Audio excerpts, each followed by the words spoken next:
Hey, what's going on, chess fanatics? Hope everyone's doing well today. It's been a bit since I last rapped at you. We are here with some over the board content.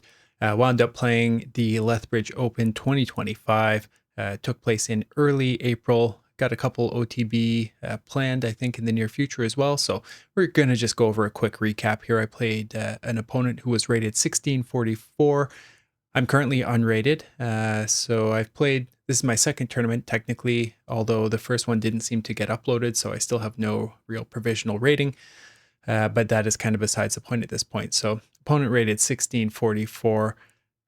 You can see here we have the white pieces, and this is a bit of the game review. So, we played with 88.1, opponent played 77.4. Got a brilliant move in there with a game rating of 2250 versus 2050 from our opponent. So I feel like it was pretty strong game on both accounts here. Now let's take a quick look at the opening. So I went into a London system here. I wasn't exactly sure what I was going to play, but I really didn't have any pressure getting into it. So I thought we'll just kind of take things reasonably easy. This is all book, of course, at this point in time. And knight bd2 kind of just prevents any potential funny business if they were to look to come down and try and exchange off or something along those lines, which is exactly what wound up happening. So now what I've done is really just continued with the plan. What we're going to look to do is, of course, just put a piece on c3, get the bishop developed and probably castle, see how things work out. Again, really didn't want to pressure myself too much here. Now, had an exchange here. I felt like this position was pretty good. We probably have the slightest advantage here. And our opponent has a somewhat symmetrical position here. I developed the bishop, making way for an inevitable castle. And bd6, right? So this trade is being offered. I was feeling a little bit drawish at this point in time, so I thought what I'll do is just hop the knight in there and see what our opponent has in store. As you can see, it kind of just wants me to drop the bishop back. Some of this analysis was conducted on ChessBase, and I believe that this is a sample line from that. Now, I was not looking to enter into anything along those lines. So anyway, we just play knight e5. Our opponent comes up with queen c7, putting some pressure on this diagonal here. And we castle. Now, I thought that maybe this wasn't the best move, but I also felt like there wasn't a lot really wrong with it as well. I thought, maybe I could continue to look to do something with some form of expansion or just solidify the position, for example, but I really didn't want to enter into this at this point in time. Again, opponent's 1644. I'm unrated. I just want to have a solid game.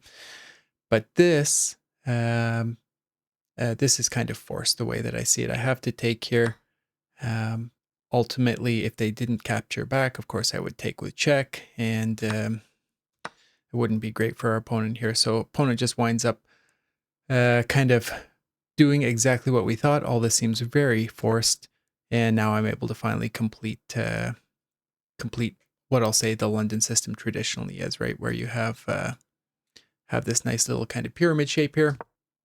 Now, I was thinking it was going to be a draw at this point in time. Although there's a lot of game left, I felt like I would be able to liquidate down and probably get into a reasonable end game and hold a draw. But our opponent played h5. And this is where, it really got a little bit more spicy. He clearly wanted to play for the win, which I was okay with because, again, I was thinking, it's going to be a draw. This makes it a little bit more exciting. I just came down to put some pressure here to see what his next move was going to be. Now, obviously, this wouldn't be good. So we'll try and avoid that. And also, if we were to do something like this, we can't even capture back because we would just get mated over here as well. So opponent definitely had some pressure. But that's okay. We just blocked. felt like this was a reasonable move. Now, f5 is the best move in the position. I gotta say, I just wasn't expecting f5 here. I felt like this was a little bit premature. Although there was a lot of pressure, I felt like ultimately I was going to be able to stabilize, and then I would be able to have some play of my own. So I wound up just playing a queen b3. Now, what it wants me to do is just play a quick c4. Definitely makes sense. This would have been a nice sequence. I didn't see that. I was thinking, hey, let's just get the queen out to b3, which again, gives me that question mark. But I was thinking, hey, I'm putting some pressure here. Now I'm threatening once again to play c4. That idea was definitely on the radar.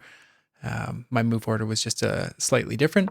And here our opponent plays b6. So I was very happy to see that. And I was able to resume the plan. So c4 and see what our opponent has in store for us. Now, I just thought taking here was going to be good. And he recaptures towards the center with the best move. He recaptures from the center, e takes d, which was the best move in the position. Now, I felt like I was definitely in a good position at this point in time. I wasn't sure how my opponent was going to be able to attack me. I had a little bit of momentum on my side at this point in time, so queen b3 kind of worked out. Now, here you can see, obviously our opponent had no better move than to basically bring the king up to defend this. Clearly if we were looking to sack, if queen takes, we would have just hit him with the bishop there, right? So, yeah, without that, let's just say they played this move. I mean, do we just break through and take like this, right? There's not really a lot that can be done. So obviously our opponent wasn't going to play that. But we still had tactics, right? So what I did was kind of try and keep this same tactical motif alive. And so queen a4 was the move. Now, once I saw this, I took a quick look and I thought, well, my sack is back, right? I'm going to be able to just take, which is exactly what I did. At this point in time, yeah, I mean, I knew the game was over. This was not handled the best. You can see I went from, probably, it says plus 5.8 or yeah, 5.58. Probably should have just brought it back as suggested here to keep a lot more pressure.